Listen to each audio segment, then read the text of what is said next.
Bonjour à toutes et à tous, bienvenue sur Génération XX. Je suis Siam Gibril, sa fondatrice. Dans ce podcast, vous écouterez des femmes raconter leur parcours, parler d'entreprendre, de carrière, partager leurs inspirations et redéfinir de grandes notions comme la réussite ou l'échec, à travers des conversations ainsi que d'autres formats d'épisodes comme c'est le cas aujourd'hui. Je vous laisse donc avec Clara Mollet qui va vous présenter les règles du jeu. Le monde du travail, c'est pas l'école. Il obéit à ses propres règles. Je m'appelle Clara Mollet et ce que je partage ici avec vous, ce sont tous les enseignements acquis jour après jour au cours de ma carrière. Bienvenue dans les règles du jeu. Ces règles qui sont partout, mais qu'on n'enseigne nulle part. Ici, on explore comment naviguer au quotidien dans l'entreprise, les défis du monde professionnel et ce qui est en notre pouvoir pour les surmonter.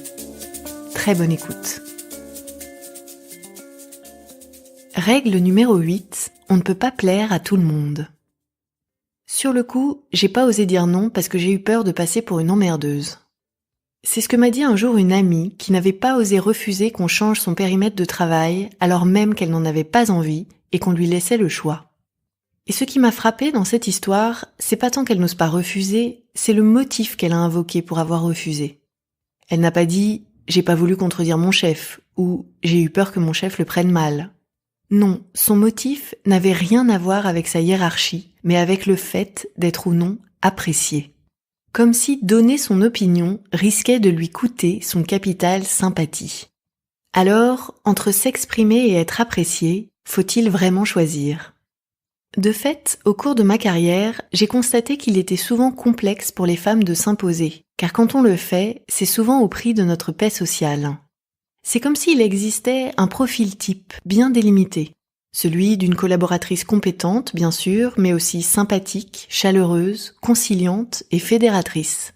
Et qu'en dehors de ces contours, on risquait d'irriter, d'agacer, d'être perçu comme un élément perturbateur, pire, d'être considéré comme émotive, fragile, voire hystérique. Alors bien sûr, personne n'a envie de prêter le flanc à la caricature. Et il est plus confortable au quotidien d'éviter les confrontations pour être tranquille. Sauf que je ne pense pas du tout que ce soit un bon calcul. Parce qu'à mon avis, une femme qui s'exprime, qui s'affirme, qui donne son avis, qui défend son opinion, qui a des convictions, qui argumente, qui fait preuve d'autorité, qui participe au débat, qui désapprouve le cas échéant, c'est simplement une professionnelle. Et sur le long terme, ne pas assumer la professionnelle que vous êtes risque de vous porter préjudice, et ce, pour 3 raisons. La première, c'est que l'énergie que vous dépensez à vous conformer, à plaire à tout le monde, est toujours aux dépens de votre travail.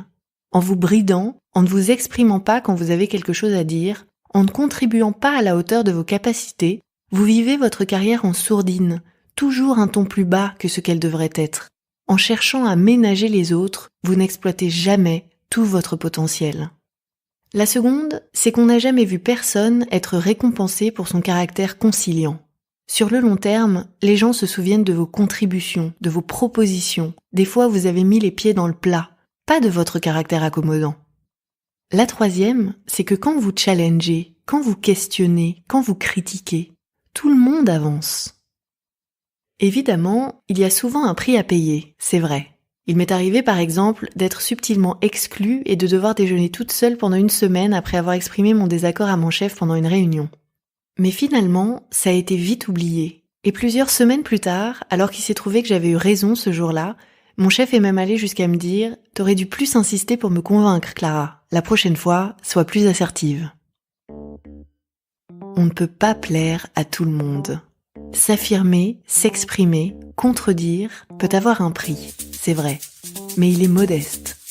Et il vaut mieux quelques déjeuners solitaires plutôt que nous brider pendant toute notre carrière. C'est la règle du jeu, alors à vous de jouer. Prochaine règle du jeu, demain se joue aujourd'hui. Merci beaucoup pour votre écoute. Si vous avez des questions, des suggestions ou que vous souhaitez interagir avec nous, rendez-vous sur notre compte Instagram @GénérationXX et sur notre site internet générationxx.fr, rubrique Contact. À très vite.